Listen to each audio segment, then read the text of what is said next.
একটা কেস হয়েছিল যেটা চুরাইবাড়ি থানার 17 নম্বর কেস, যেটা চুরি এবং ডাকাতি।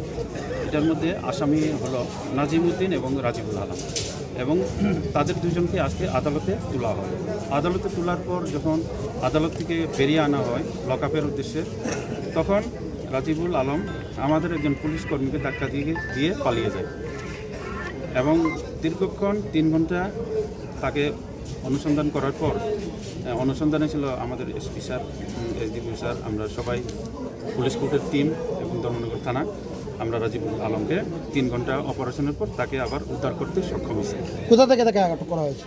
এখানেই জেল রোড সংলগ্ন এলাকা, একটা জঙ্গল, একটা লেক থেকে তাকে উদ্ধার করা হয়েছে।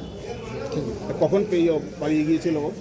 পালিয়ে গেছিল আনুমানিক 2টা নাগাদ, এবং ওখানে কয়টা বাজে, ওখানে 5টা 5:30 না, ওখানে পাওয়া গেছে প্রায় 6টা।